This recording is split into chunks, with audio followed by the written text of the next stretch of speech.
அன்பார்ந்த மாணவர்களே வணக்கம். இன்று 12ஆம் வகுப்பு பொருளியல் பாடத்தில் அத்தியாயம் 6 வங்கியியல் பற்றி சற்று பார்ப்போம். அன்பார்ந்த மாணவர்களே, இன்னைக்கு எல்லா ஊர்லேயும் உங்களுக்கு பேங்க் அப்படின்னு ஒன்று இருக்கிறதும் அதனுடைய நடைமுறைகளையும் தெரியும். மாணவர்களாகிய உங்களுக்கு கூட எல்லாருக்குமே வங்கியில் இன்னைக்கு கணக்குங்கிறது இருக்குது. அப்படிப்பட்ட அந்த வங்கிகள் எத்தனை வகையாக இருக்குது, அது ஒரு நாட்டுடைய பொருளாதார வளர்ச்சிக்கு எப்படியெல்லாம் உதவி செய்யுது என்பதை பற்றி தான் இந்த பாடத்தில் நம்ம பார்க்க போகிறோம். பொதுவாக நம்ம பொருளாதார நடவடிக்கைன்னு எதையெல்லாம் சொல்கிறோம் அப்படின்னா, வியாபாரத்தை சொல்கிறோம், வாணிபத்தை சொல்கிறோம், விவசாயத்தை சொல்கிறோம். இது எதா இருந்தாலும் மனுஷனுக்கு உயிர் வாழறதுக்கு எப்படி ரத்தம் தேவைப்படுதோ அதே மாதிரி இந்த வியாபாரம், வாணிபம், விவசாயம் இதெல்லாம் நல்லா இருக்கணும்னா நிதி வேணும். அந்த நிதிகளை உருவாக்கி தர்ற ஒரு அமைப்பு தான் வங்கி. சுருக்கமாக சொல்லப்போனால் நவீன வாணிபத்துடைய முதுகெலும்பே இந்த வங்கித்துறை தான். இப்படிப்பட்ட வங்கி என்பது மைய வங்கி என்றும் வணிக வங்கி என்றும் இரண்டாக வகைப்படுத்தப்படுது. இதில் மைய வங்கி எப்படி தோன்றியது அப்படிங்கிற வரலாறை கொஞ்சம் பார்த்தா, 1656 ஒரு தனியார் பேங்க் தான் இருந்திருக்குது. அந்த பேங்க் தான் உலகத்துடைய ஃபர்ஸ்ட் ரிசர்வ் பேங்க், முதல் மைய வங்கி. ஸ்வீடன் நாட்டில் இருக்கிற ரிக்ஸ் பேங்க் அது. இந்த பேங்கு 1897 பணத்தை வெளியிடுவதற்கான முழு உரிமையை இந்த வங்கி பெறுகிறது. ஆனால் இந்த வங்கிக்கே உரிய அந்த கலையின் அடிப்படையில் 1864 ஆரம்பிக்கப்பட்டு பணத்தை வெளியிட்ட ஃபர்ஸ்ட் பேங்க் அப்படின்னு சொன்னால் பேங்க் ஆஃப் இங்கிலாந்து, அதாவது இங்கிலாந்து வங்கி. அதுதான் பணத்தை வெளியிட்ட முதல் மைய வங்கி. 1920 பிரசல்ஸ் நகரில் ஒரு பன்னாட்டு நிதிய மாநாடு, இன்டர்நேஷனல் ஃபினான்ஸ் கான்ஃபரன்ஸ் ஒன்று நடக்குது. அந்த மாநாட்டுடைய அடிப்படையில் 1921 1954 வரையான அந்த காலகட்டத்தில் பெரும்பாலான நாடு தனது நாட்டுக்குன்னு ஒரு மைய வங்கியை துவக்கிடுறாங்க. நம்ம இந்தியாவை பொறுத்த வரைக்கும் 1934 தான் இந்த ரிசர்வ் பேங்க் என்பது துவங்கப்படுது. ரிசர்வ் பேங்க் பற்றி பார்க்குறப்பே அந்த இந்திய வங்கிகளுடைய வரலாறு எப்படி இருக்குது அப்படின்னு கொஞ்சம் பார்த்தோம்னா, முதல் பேங்க் அப்படிங்கிறது 1770 இந்தியாவில் ஹிந்துஸ்தான் பேங்க், அதுதான் இங்கே முதல் பேங்க். அதுக்கு பிறகு இங்கே இருக்கிற எல்லா பேங்கும் பிரசிடென்சி பேங்க்ஸ், அந்த பேங்க்ஸ் தான் கண்ட்ரோல் பண்ணுறாங்க. எந்த பேங்கை இருக்கிற எல்லா வணிக வங்கிகளையும் பிரசிடென்சி பேங்க்ஸ் கண்ட்ரோல் பண்ணுறாங்க, டாமினேட் பண்ணுறாங்க, அதாவது ஆதிக்கம் செலுத்துகிறாங்க. அன்னைக்கு 3 விதமான பிரசிடென்சி வங்கிகள் இந்தியாவில் இருந்திருக்கு. ஒன்று வங்காள வங்கி, ரெண்டாவது மும்பை வங்கி, மூணாவது சென்னை வங்கி. இந்த 3 என்ன பண்ணப்படுதுன்னா 1921 ஒன்னா சேர்க்கப்பட்டு இந்திய இம்பீரியல் வங்கி என்று மாற்றப்படுகிறது. பின்பு அது 1955 இந்திய ஸ்டேட் வங்கி, state bank of India, SBI இருக்கு இல்லையா, அப்படி பெயர் மாற்றப்படுது. அடுத்தாப்புல வணிக வங்கி அப்படின்னு பார்த்தீங்கன்னா, முதல்ல மைய வங்கியை பார்த்தோம். மைய வங்கி என்பது மக்களுக்கான வங்கி இல்லைங்க. மைய வங்கி என்பது முழுக்க முழுக்க அரசாங்கத்துக்கான வங்கி, வங்கிகளுக்கான வங்கி. ஆனால் இந்த வணிக வங்கிகள் தான் மக்களுக்கான வங்கி. வணிக வங்கிகள் அப்படின்னு சொன்னால் அதில் நிறைய பிரிவு இருக்குது. நேஷனலைஸ்டு பேங்க்ஸ், தேசியமயமாக்கப்பட்ட வங்கி, கூட்டுறவு வங்கி, கிராம வங்கி, தொடக்க வேளாண் கூட்டுறவு வங்கிகள், இது எல்லாமே வணிக வங்கி தான். இந்த வணிக வங்கிகள் என்னெல்லாம் செய்கிறாங்க, இவங்களுடைய டியூட்டி அப்படின்னு பார்த்தா 2 விதமாக பிரிக்கலாம். ஒன்று முதன்மை பணி, இன்னொன்று இரண்டாம் நிலை பணி. முதன்மை பணி அப்படின்னு பார்க்குறப்ப என்னெல்லாம் இருக்குது அப்படின்னா, மக்கள்கிட்ட இருந்து டெபாசிட் வாங்குறது, வைப்புகளை பெறுறது. ரெண்டாவது, யாருக்கு பணம் தேவைப்படுதோ அவங்களுக்கு லோன் கொடுக்கறது, கடன்களை வழங்குறது. இது 2 முதன்மை பணி. இரண்டாம் நிலை பணினா முகமை பணி, பொது பயன்பாட்டு பணிகள், நிதிநிலைகளை இடமாற்றுதல், கடன் உற்பத்தி செய்தல், இதெல்லாம் இரண்டாம் நிலை பணி. ஃபஸ்ட்டு அந்த பிரைமரி ஃபங்க்ஷன்ஸ், முதன்மை பணிகளை பற்றி நம்ம பார்ப்போம். ஃபஸ்ட்டு வேலை அவங்களுக்கு என்னன்னா அக்செப்டிங் டெபாசிட்ஸ், வைப்புகளை ஏற்றுக்கிறது. வைப்பு அப்படின்னு சொன்னால் 2 விதமான வைப்பு இருக்குது. ஒன்று கேட்பு வைப்பு, டிமாண்ட் டெபாசிட்டு, இன்னொன்று டைம் டெபாசிட்டு, கால வைப்பு. அது என்ன கேட்பு வைப்பு, நீங்கள் கொண்டு போய் பணத்தை 10,000 ரூபா பேங்கில் போடலாம். போட்ட பிறகு மறுநாளே கூட என்ன பண்ணிடலாம், அந்த பணத்தை நீங்கள் எடுத்துக்கலாம்.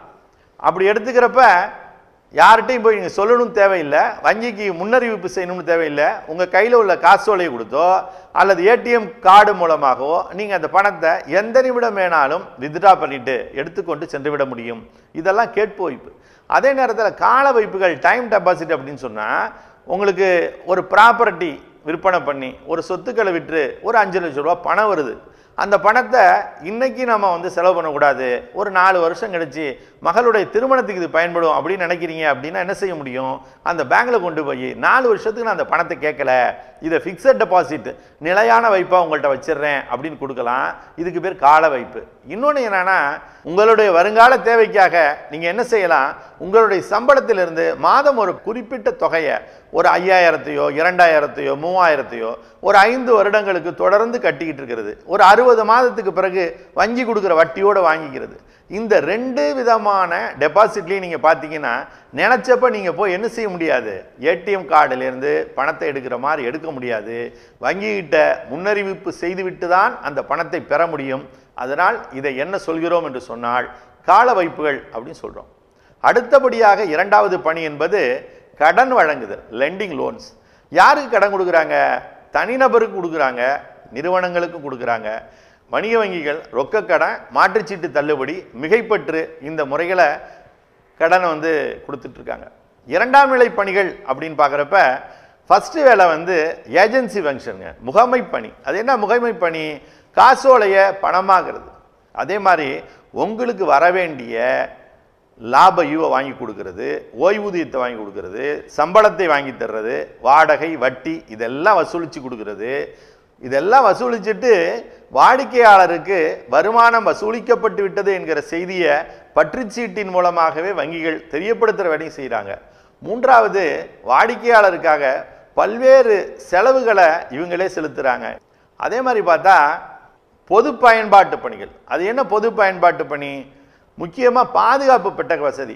இப்போ வீட்டில் ஒரு 20 பவுன் நகை வச்சுருக்கீங்க, ஊருக்கு போனால் பயந்துக்கிட்டே போகணும். ஆனால் அதே சமயத்தில் உங்கள் வீட்டு நகையை கொண்டு போய் உங்களுக்கு ஒரு லாக்கர் ஃபெசிலிட்டி ஏற்படுத்திக்கிட்டு பேங்கில் கொண்டு போய் உங்களால் என்ன செய்ய முடியும், அந்த பாதுகாப்பு பெட்டகத்தில் நகையை வைத்துவிட்டு சென்றால் நிம்மதியாக இருக்கலாம்.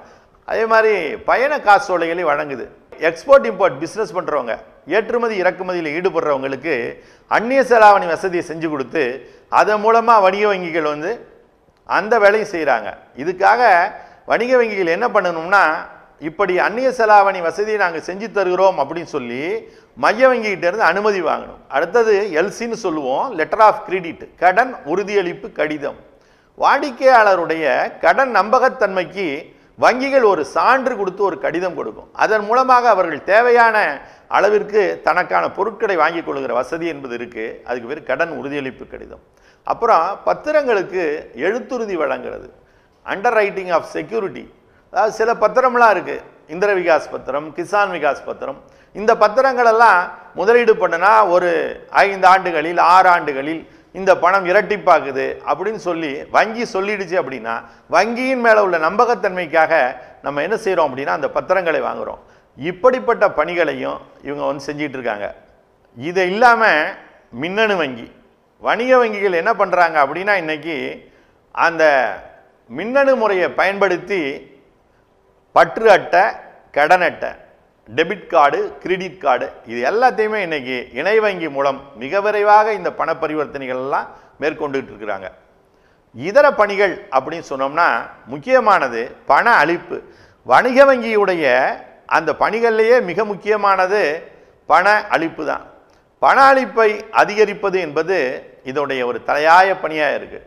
உதாரணமாக பேங்க் ஒருத்தருக்கு 5 லட்சம் ரூபா கடன் கொடுக்குது அப்படின்னு சொன்னால் அந்த கடனை வந்து கையில் பணமாக கொடுக்கறது கிடையாது, கேட்பு வைப்பில் அந்த பணம் என்பது வரவு வைக்கப்படுது. இங்கே பணங்கிறது ரொக்கமாக செலுத்தப்படலை, கணக்கில் தான் கொடுக்கப்பட்டிருக்கு. அப்படிங்கிறதோட நீங்கள் புரிஞ்சுட்டு பார்த்தீங்கன்னா இதில் என்ன தெரியுது அப்படின்னா அதிகமாக பணம் அச்சடிக்காமையே அந்த பண அளிப்பு என்பது அதிகமாகிடுது. அடுத்தாப்புல பார்த்தா கடன் உருவாக்கம். கடன் உருவாக்கம் என்பது வணிக வங்கிகளோட பணியில் மிக சிறந்த ஒன்று. இது மேற்சொன்ன பண அளிப்பினை அதிகரிக்கும் பணியை ஒட்டி அமைஞ்சது தான். கடன் உருவாக்கம் கடன்களையும் முன்பண அளிப்பையும் அதிகரிக்கும் ஒரு செயல். மொத்த பண அளிப்புல கடன் பணத்துடைய அளவை அதிகரிப்பது தான் கடன் உருவாக்கம். இதுக்கு பிறகு என்ன செய்யறாங்க அப்படின்னு சொன்னா புள்ளி விவரங்களை திரட்டுறாங்க.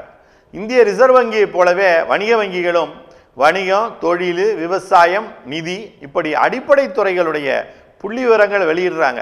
இதனால என்ன நடக்குது அப்படின்னு சொன்னா இந்த புள்ளி விவரங்களோட அடிப்படையில் தன்னுடைய வாடிக்கையாளர்களுக்கும் அரசு அதிகாரிகளுக்கும் ஒரு வங்கி ஒரு நல்ல ஆலோசனைகளை வழங்குகிற ஒரு நிறுவனமாக செயல்படுது.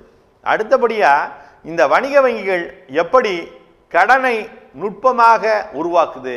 அதற்கு என்ன டெக்னிக்கை பயன்படுத்துது அப்படின்னு பார்த்தோம்னா, இது ஒரு மிக முக்கியமான செயல். எப்படி அப்படின்னா, வாடிக்கையாளரோட வைப்பிலிருந்து யாரெல்லாம் தனக்கு லோன் வேணும் அப்படின்னு கேட்குறாங்களோ அவங்களுக்கு ஒரு ஒப்பந்தத்தின் பேரில் கடனையும் முன்பணத்தையும் கொடுக்குது. வங்கிகள் வழங்குற கடன் என்பது பொருளாதாரத்தில் நிகர பண அளிப்பை அதிகப்படுத்துது. வணிக வங்கிகள் கேட்பு வைப்புகளின் அளவை அதிகரிக்கவோ அல்லது குறைக்கவோ முடியும். அதிக அளவு கடனை அதிகரிக்கவும் முடியும், அதே மாதிரி கடனுடைய அளவை ஒரு வணிக வங்கியால் குறைக்கவும் முடியும். அப்புறம் ரெண்டு இருக்கு. ஒன்று முதல்நிலை அல்லது செயலற்ற வைப்புகள், இரண்டாவது பெறப்படும் வைப்புகள் அல்லது செயல்படும் வைப்புகள். முதல்நிலை வைப்பு அப்படிங்கிறது வேற ஒன்றும் இல்லைங்க. ஃபஸ்ட்டு உங்களோட ஒரு வாடிக்கையாளர் கொண்டு போய் தன்னுடைய பணத்தை வங்கியில் செலுத்துகிறார் அப்படின்னா அது அவருடைய பேரில் பற்று வச்சிடுறாங்க. இன்னைக்கு ஒரு வாடிக்கையாளர் கொண்டு போய் தன்னுடைய பேரில் ஒரு 50,000 ரூபா பணத்தை பேங்கில் செலுத்துகிறாருன்னா அது அவருடைய பேரில் பற்றாயிடும். இதை முதல்நிலை வைப்பு அல்லது செயல்படாத வைப்புன்னு சொல்கிறோம்.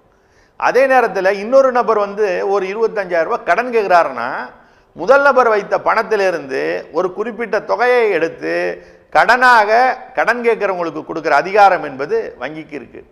அப்போ ஏன் முதன்மை வைப்பை செயல்படாத வைப்புன்னு சொல்லணும்?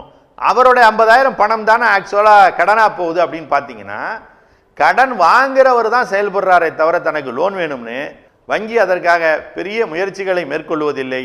வாடிக்கையாளர்களே முயற்சிகளை மேற்கொள்வதால் இதை என்ன சொல்கிறோம் என்று சொன்னால் செயல்படாத வைப்பு அப்படின்னு சொல்கிறோம்.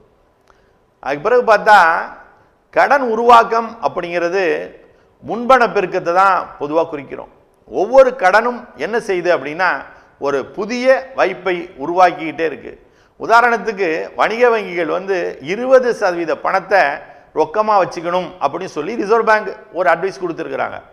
அதாவது 10,000 ரூபாய் இன்னைக்கு ஒருத்தர் பணம் போடுறாரு அப்படின்னு சொன்னால் அதில் 20% அந்த பேங்க் எடுக்கக்கூடாது. மிச்சம் இருக்கிற 8,000 ரூபாய் பணத்தை அவருங்க என்ன செய்யலாம் அப்படின்னு சொன்னால் கடனாக கொடுக்கலாம். இதுக்கு பேர் என்ன அப்படின்னா வங்கிகளுடைய ரொக்க கையிருப்பு வீதம். இந்த ரொக்க கையிருப்பு வீதத்தை விட அதிகமாக இருக்கிற பணத்தை பேங்க் வச்சிருக்க மாட்டாங்க, எப்படியாவது கடனை கொடுத்துருவாங்க. எல்லா மக்களும் ஒரே நேரத்தில் கண்டிப்பாக போய் பணத்தை திருப்பி எனக்கு கொடுங்கன்னு கேட்க போகிறது கிடையாது. அதனால குறைந்தபட்ச ரொக்க கையிருப்பு இருந்தால் போதும், காலியாகி விடாது, சமாளித்து விடலாம் என்கிற ஒரு நம்பிக்கை அவங்களுக்கு இருக்கு. அப்படி பார்த்தா வணிக வங்கிகளுடைய கடன் உருவாக்கம் இருக்கு இல்லையா, அதுவே ரொம்ப ஒரு சுவாரஸ்யமான ஒன்று. எப்படி அப்படின்னா, ஒருத்தர் பேங்க்ல போய் ஒரு 1000 ரூபாய் பணம் கட்டுறாருன்னு வச்சுங்க. இப்போ ரிசர்வ் பேங்கோட சிஸ்டம் படி என்ன பண்ணு, 1000 ரூபாயில 20% 200 ரூபாயை பேங்க் தன்னுடைய இருப்பா வச்சுக்கணும். மிச்சம் இருக்கிற 800 ரூபாய் என்ன செய்யலாம் அப்படின்னா யார் கடன் கேட்குறாங்களோ அவங்களுக்கு கடனாக கொடுக்கலாம். ஆனால் கடனாக பணமாக கொடுக்கறது இல்லை, என்ன பண்ணுறாங்க அவருடைய கணக்கில் வரவு வைக்கிறாங்க. அப்போ புதிதாக 800 ரூபாய்க்கு ஒரு வைப்பு என்பது பேங்க்கு கிடைக்குது. அந்த 800 ரூபாயில் என்ன செய்யலாம் அப்படின்னு சொன்னால் 20% 2 ஒரு 160 ரூபாயை வைப்பா அப்படியே வச்சுட்டு மிச்சம் இருக்கிற 640 ரூபாய் அவங்க என்ன செஞ்சிட முடியும், மீண்டும் கடன் கொடுக்க முடியும். திருப்பி 640 ரூபாயிலும் என்ன பண்ணலாம் அப்படின்னா இதே மாதிரி 20% வைப்பா வச்சுட்டு 512 ரூபாயை 128 ரூபா போக 512 ரூபாயை கடன் கொடுக்கலாம். ஆக ஒரு வணிக வங்கியோட வைப்பு எவ்வளவு ஆகுது அப்படின்னு கூட்டி பார்த்தீங்கன்னா முதல்ல ஒரு 1000 ப்ளஸ் அப்புறம் ஒரு 800 அப்புறம் ஒரு 640 ப்ளஸ் 512, அந்த 512க்கும் ஒரு 20%, இப்படியே போயிட்டு இருந்துச்சு அப்படின்னு சொன்னால் ஒரு 5000 ரூபாய் அளவுக்கு இது 1000 ரூபாய் என்பது பெருகுது. எப்படி அப்படின்னா அதுக்கு ஒரு ஃபார்முலா இருக்குது. பண பெருக்கியுடைய அளவு என்ன ஃபார்முலா, மணி மல்டிப்ளையர். அதற்கு என்ன சூத்திரம் அப்படின்னு சொன்னால் 1/20 × 100. அப்போ 1/20 × 100 அப்படின்னா 1/20 × 100. இதை சுருக்கி போட்டிங்கன்னா என்ன வருது, ஒரு 20 20 5 20 100 5ங்கிற ஒரு ஆன்சர் நமக்கு கிடைக்குது. அப்போ மொத்த கடன் உருவாக்கம் எவ்வளவு, ஆரம்பத்தில் இருந்த 1000-ஐ 5ஆல் பெருக்கினா 5000.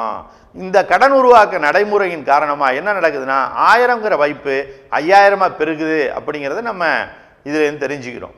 அடுத்தப்பல பார்த்தா பொருளாதார வளர்ச்சிக்கு இந்த வணிக வங்கிகள் எப்படியெல்லாம் பங்காற்றுது அப்படின்னு பார்த்தா மிக முக்கியமான ஒரு பங்கு என்பது மூலதன திரட்சி. இன்னைக்கு எந்த ஒரு தொழில் செய்யணும்னாலும் ஒரு நாடு வளரணும்னா அதுக்கு மூலதனம் என்பது மிக முக்கியமான ஒன்று.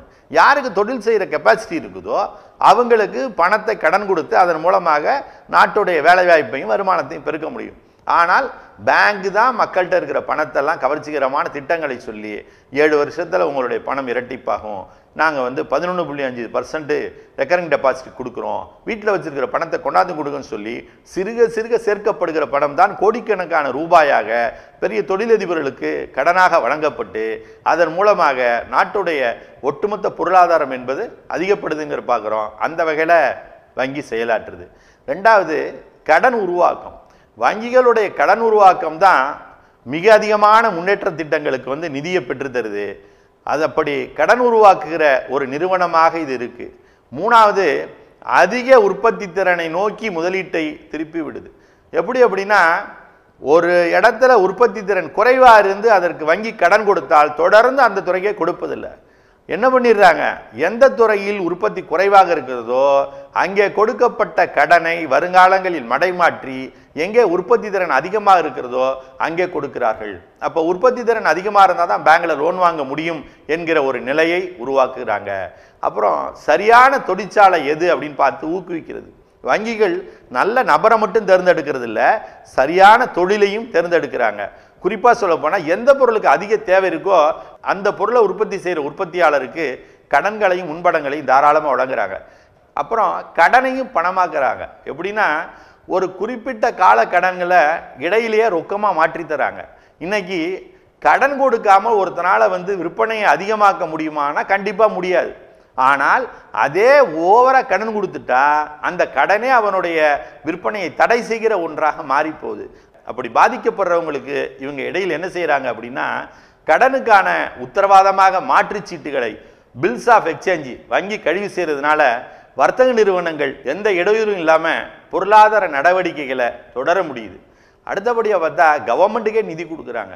குறைந்த வளர்ச்சி உள்ள நாட்டில் தொழில் வளர்ச்சியை மேம்படுத்துகிற பணியை அரசு தான் செஞ்சாகணும்.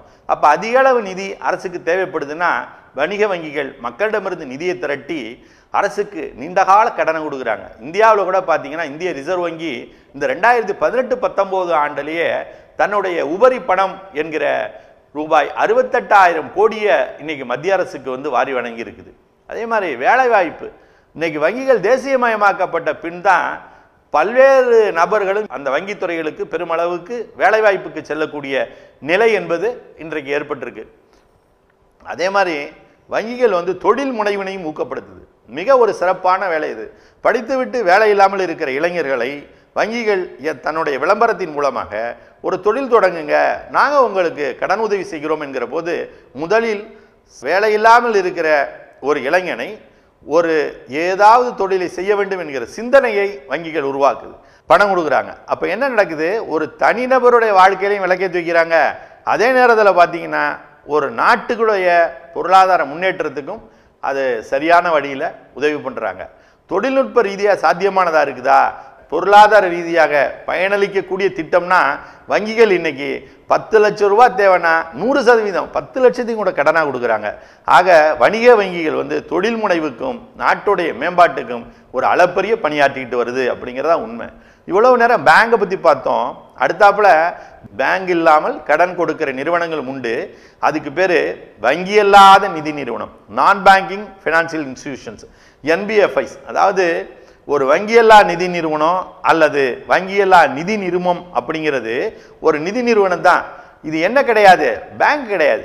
பேங்க் செய்கிற எல்லா வேலையையும் முழுமையாக இவங்களால் செய்ய முடியாது. ஆனால் ஒரு வேலையை மட்டும் செய்கிறாங்க. என்ன அப்படின்னா, மக்கள்கிட்ட வைப்புகளை வாங்கிக்கிறது, அதை திரட்டி யாருக்கு பணம் தேவைப்படுகிறதோ அவங்களுக்கு கடனாக வழங்குதல் அப்படிங்கிற வேலையும் அவங்க செய்கிறாங்க. சுருக்கமாக சொன்னால் கடன் பெற்று கடன் வழங்குறாங்க அப்படிங்கிறதா உண்மை. ஒரு வங்கியல்லா நிதி நிறுவனம் அப்படிங்கிறது 2 வகையாக சொல்லலாம். ஒன்று வந்து ஷேர் மார்க்கெட்டு, உங்களுக்கெல்லாம் தெரியும் பங்குச்சந்தை. மற்றொன்று வந்து இதர நிதி நிறுவனம். இந்த இதர நிதி நிறுவனம் அப்படின்னு இரண்டாவது நம்ம சொல்றதுல தான் சிட் ஃபண்டு, நிதி கழகம், கட்டிட சங்கம், முதல்நிலை பங்கு வெளியீடு, அப்புறம் இன்சூரன்ஸு, யூனிட் ட்ரஸ்ட்டு, இவை அனைத்துமே அந்த 2ஆம் நிலை நிறுவனங்களில் நமக்கு வருது. அடுத்தாப்புல மைய வங்கி பற்றி நம்ம ஆரம்பத்திலே பார்த்தோம், ரிசர்வ் பேங்க்கு. இந்த மைய வங்கி என்னெல்லாம் வேலைக்கு செய்யுது, இந்த மைய வங்கியுடைய பணிகள் என்ன அப்படின்னு கொஞ்சம் பார்த்தோம் அப்படின்னு சொன்னால், இந்தியாவை பொறுத்த வரைக்கும் 1934 ரிசர்வ் வங்கி சட்டப்படி ஏப்ரல் 1ஆம் தேதி 1935 முதல் ரிசர்வ் வங்கி தன்னுடைய பணியை துவக்குது. ஜனவரி 1 1949 அன்னைக்கு இந்திய ரிசர்வ் பேங்க் வந்து நேஷனலைஸ் பண்ணப்பட்டது, நாட்டுடைமையாக்கப்பட்டது. அதுக்கு பிறகு இந்திய ரிசர்வ் வங்கி என்னெல்லாம் வேலை பார்த்துட்டு இருக்கு அப்படின்னு பார்த்தீங்கன்னா, முக்கியமா பணத்துடைய ஒரு அதிகார அமைப்பா இருக்கு. அது என்ன அதிகார அமைப்பு? Monetary authority. அதாவது இந்தியாவில் எவ்வளவு பணம் புழங்க வேண்டும் என்பதை கட்டுப்படுத்துகிற ஒரு அமைப்பாக, பண அளிப்பை கட்டுப்படுத்துவதாக, அதன் மூலமாக அந்நிய செலாவணி பரிவர்த்தனை விகிதத்தினை நிலைப்படுத்துபவர்களாக, சாதகமான செலுத்து நிலையை பேணுகிற ஒரு அமைப்பாக, நிதி நிலைத்தன்மையை ஏற்படுத்துபவர்களாக யார் செயல்படுறாங்க அப்படின்னு சொன்னா ரிசர்வ் பேங்க் தான் செயல்படுது. இரண்டாவது, நாமெல்லாம் அன்றாட பயன்படுத்துகிற இந்த பணத்தை வெளியிடுற உரிமை ரிசர்வ் பேங்க் தவிர வேற யாரும் கிடையாது. அதில் ஒன்னே ஒன்று நீங்கள் புரிஞ்சுக்கணும், இந்தியாவில் பணத்தை தான் அவங்க அச்சடிக்கிறாங்க. ஆனால் அந்த சில்லறை காசுகள் வச்சிருக்கோம் இல்லையா, நாணயங்கள், அந்த நாணயங்களை ரிசர்வ் பேங்க் அச்சடிப்பதில்லை. அதே மாதிரி ₹1 காகித பணத்தையும் ரிசர்வ் பேங்க் அச்சடிக்காது. இதை தவிர எந்த ஒரு நோட்டாக இருந்தாலும் அந்த பணம் என்பது முழுக்க முழுக்க யாரால் அச்சடிக்கப்படுது அப்படின்னா ரிசர்வ் பேங்கால தான் அச்சடிக்கப்படுது. அதே மாதிரி வங்கிகள் முறைப்படுத்தல் சட்டம் பிரிவு 22 இருக்கு. அதுபோல இன்னைக்கு தனியார் கூட வங்கிகள் துவங்கலாம், அதற்கான வாய்ப்புகள் இந்தியாவில் இருக்கு. ஆனால் அப்படி தனியார்களாக இருந்தாலும் வங்கி துவங்க வேண்டும் என்றால் முதல்ல என்ன செய்யணும் அப்படி சொன்னா, ஒரு லைசன்ஸை வாங்கணும், உரிமம் பெற வேண்டும். யார்கிட்ட இருந்து உரிமம் பெறணும்? ரிசர்வ் பேங்க் கிட்ட இருந்து உரிமம் பெறணும். அப்பதான் பேங்க் துவங்க முடியும். அடுத்தாப்புல பார்த்தா இது அரசுக்கான வங்கியா செயல்படுது. எப்பயுமே ஒரு சின்ன டிஃபரன்ஸ் என்ன அப்படின்னா, பப்ளிக்லாம் போய் அக்கௌண்ட் ஆரம்பிச்சுக்கலாம்னா அது கமர்ஷியல் பேங்க், வணிக வங்கி. பப்ளிக்கால அக்கௌண்ட் ஓபன் பண்ண முடியாது. ஒரே பேங்க் எதுன்னா ரிசர்வ் பேங்க் தான். இது அப்புறம் யாரு இங்க அக்கௌண்ட் வச்சிருக்கிறாங்க அப்படின்னா மத்திய மற்றும் மாநில அரசுகளுக்கான வங்கி தான் இந்த வங்கி. அடுத்தாப்புல வங்கிக்கெல்லாம் வங்கியா இந்த வங்கி இருக்கு. அடுத்தபடியாக கடைசி நிலை கடன் யூகோனாக இது இருக்கு. எப்படி அப்படின்னா, வணிக வங்கிக்கு தீர்க்க இயலாத நிதி சிக்கல் ஏற்படுறப்ப நிதிக்கான மற்ற ஆதாரம் இல்லாத சூழ்நிலையில அந்த சிக்கல்ல இருந்து மீள்றதுக்கு இந்திய ரிசர்வ் வங்கி ஈட்டுக்கடனை அளிச்சு உதவுது.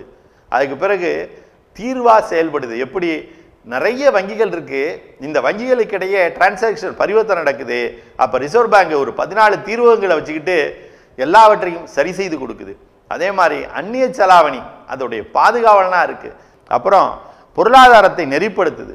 பணவியல் கொள்கையை அடிப்படையாக கொண்டு பொருளாதாரத்தை நெறிப்படுத்தி விரும்பத்தக்க பாதையில கொண்டு போகுது. தேசிய வருவாய், வேலைவாய்ப்பு, செலவு, சேமிப்பு, முதலீடு, இந்த முக்கிய குறியீடெல்லாம் தொடர்ந்து கண்காணித்து நெறிப்படுத்துது. அப்புறம் அரசு கடன் பத்திரங்களை வெளியிட்டு நிர்வகிக்கிற பொறுப்பு. அதாவது குறிப்பிட்ட சதவீதத்திலான சொத்துக்கள் மற்றும் பொறுப்புகளை அரசின் கடன் பத்திரங்களாக கொண்டுள்ள நிறுவனங்களை இந்திய ரிசர்வ் வங்கி கவனிச்சுட்டே வருது. அடுத்தபடியாக செலுத்துதல் மற்றும் தீர்வு செய்வதில் நெறியாளராக, பணவியல் மற்றும் இதர தகவல்களை வெளியிடுபவர்களாக, பரிவர்த்தனை மேலாளராக, நெறியாளராக, வங்கி குறை தீர்ப்பாய திட்டம் தருபவர்களாக, இப்படியெல்லாம் இந்த ரிசர்வ் வங்கி என்பது செயல்பட்டு இருக்கு. அடுத்தபடியாக நாம் பார்க்க போது கடன் கட்டுப்பாட்டு அளவுகள். 2 விதமான முறைகள் வச்சிருக்காங்க. ஒன்று கடன் அளவு கட்டுப்பாட்டு முறை, மற்றொன்று கடன் தன்மை கட்டுப்பாட்டு முறை. இந்த கடன் அளவு கட்டுப்பாட்டு முறையில் 3 விதமான முறைகளை பயன்படுத்துகிறாங்க. 1 வங்கி வீத கொள்கை, 2 வெளிசந்தை நடவடிக்கை, 3வது மாறும் குறைந்தபட்ச வங்கி ரொக்க இருப்பு வீதம். முதல்ல பார்ப்போம் வங்கி வீத கொள்கை. வங்கி வீத கொள்கைனா வேற ஒன்றும் கிடையாது, தள்ளுபடி வீத கொள்கை தான். அதாவது இந்த தள்ளுபடி வீத கொள்கை என்பதை அதிகரிச்சா நடப்பு வட்டி வீதம் அதிகரிக்கும், கடன் அளவு குறையும். இது பண வீக்க காலத்தில் நடக்கும். மாறா அப்படியே பண வாட்ட காலத்தில் இதுக்கு எதிர்மறையா வங்கி தள்ளுபடி வீதத்தை குறைச்சிருவாங்க. இது நடப்பு சந்தை வட்டி வீதத்தை குறைக்கும். இதனால் உந்தப்பட்டு நிறைய கடன் உருவாகும், பண அளிப்பு என்பது அதிகரிக்கும்.